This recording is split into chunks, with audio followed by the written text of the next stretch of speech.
ಸಂಡೆಯ ಶುಭೋದಯಗಳು ಎಲ್ಲರಿಗೂ. ಇವತ್ತು ಜುಲೈ 1 ಆಗಿರ್ತಕ್ಕಂಥ ಅಪ್ಡೇಟ್ಸ್ಗಳ ಬಗ್ಗೆ ಒಂದು ಸ್ವಲ್ಪ ಮಾಹಿತಿ ಕೊಡ್ತಾ ಇದ್ದೀನಿ.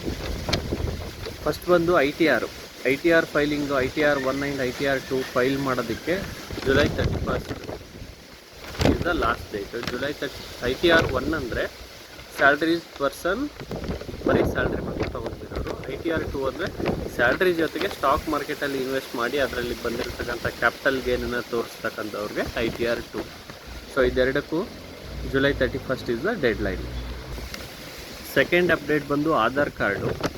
ಮುಂಚೆ ಆಧಾರ್ ಕಾರ್ಡಲ್ಲಿ ಇಮೇಲ್ ID ನ ಅಪ್ಡೇಟ್ ಮಾಡಬಹುದಾಗಿತ್ತು, ಅದಕ್ಕೆ 75 ರೂಪೀಸ್ ಚಾರ್ಜಸ್ ಇತ್ತು.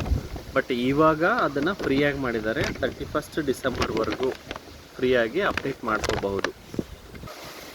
ನೆಕ್ಸ್ಟ್ ಅಪ್ಡೇಟ್ ಬಂದು ರೈಲ್ವೆ ಟಿಕೆಟ್ಸ್ ಬಗ್ಗೆ. ಮುಂಚೆ ಯಾರಾದರೂ ವಿತೌಟ್ ಟಿಕೆಟ್ ಟ್ರಾವೆಲ್ ಮಾಡಿದರೆ TT ಅವರು ಚಾರ್ಜಸ್ ಹಾಕೋರು, ನಿಮಗೆ ಫೈನ್. ಕೆಲವೊಂದು ಟೈಮು ಟಿಕೆಟ್ ಪ್ರೈಸ್, ನೀವು ಎಕ್ಸಾಂಪಲ್ಗೆ ರಾಯಚೂರಿಂದ ಬೆಂಗಳೂರಿಗೆ 200 ರೂಪೀಸ್ ಇದೆ ಅಂದರೆ 200 ರೂಪೀಸ್ ಪ್ಲಸ್ 250 ರೂಪೀಸ್ ಚಾರ್ಜಸ್ ಆಗ್ತಾಯಿದ್ರು.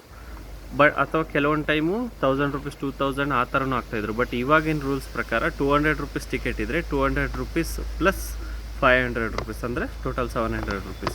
ಅದೇ ನಿಮ್ಮ ಟಿಕೆಟ್ ಪ್ರೈಸ್ ಬಂದು 100 ಇತ್ತು ಅಂದರೆ 100 ಪ್ಲಸ್ 500 ಆ ಥರ.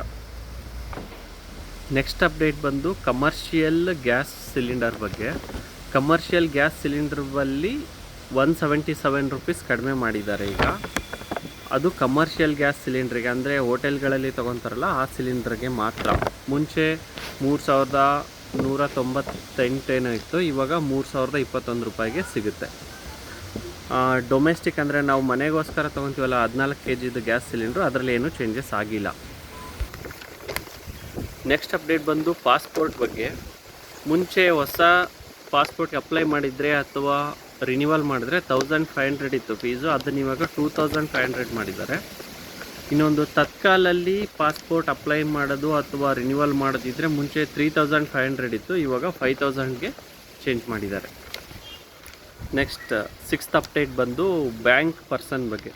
ಬ್ಯಾಂಕಲ್ಲಿ ನಿಮಗೆ ಸೇವಿಂಗ್ಸ್ ಅಕೌಂಟಲ್ಲಿ ಅಮೌಂಟ್ ಇದ್ದಾಗ ಬ್ಯಾಂಕ್ ಪರ್ಸನ್ ಅವರು ನಿಮಗೆ ರಾಂಗ್ ಅಶ್ಯೂರೆನ್ಸ್ ಕೊಡ್ತಾಯಿದ್ರು, ಲೈಕ್ ಮ್ಯೂಚುವಲ್ ಫಂಡ್ಸಲ್ಲಿ ಹಾಕ್ರಿ, ಈ ಸ್ಕೀಮ್ ತೊಗೊಳ್ಳಿ, ಇಷ್ಟೊಂದು ರಿಟರ್ನ್ಸ್ ಬರುತ್ತೆ ಅಂತ.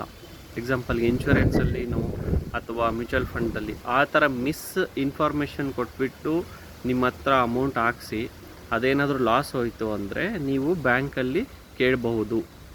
ಅದನ್ನು ಈಗ RBI ದವರು ಹೊಸ ರೂಲ್ಸ್ ತಂದಿದ್ದಾರೆ. ಇನ್ ಕೇಸ್ ನೀವು 1 ಲಕ್ಷ ಹಾಕಿರೋದ್ರಲ್ಲಿ ಏನಾದರೂ ಅಮೌಂಟ್ ಕಡಿಮೆ ಆಯಿತು, 95,000 ಆ ಥರ ಆಗಿತ್ತು ಅಂದರೆ ನೀವು ಬ್ಯಾಂಕ್ ಅವರು ನಿಮಗೆ 1 ಲಕ್ಷನೂ ಫುಲ್ ವಾಪಸ್ ಕೊಡಲೇಬೇಕು. ಆ ಥರ ಈಗ ಅಪ್ಡೇಟು. ಅವರೇನಾದರೂ ಬ್ಯಾಂಕ್ ಅವ್ರು ನಿಮಗೆ ರೆಸ್ಪಾಂಡ್ ಮಾಡಿಲ್ಲ ಕರೆಕ್ಟಾಗಿ ಅಂದರೆ ನೀವು RBI ಓಂಬಡ್ಸ್ಮನ್ನಲ್ಲಿ ಕಂಪ್ಲೇಂಟ್ ಮಾಡಬಹುದು.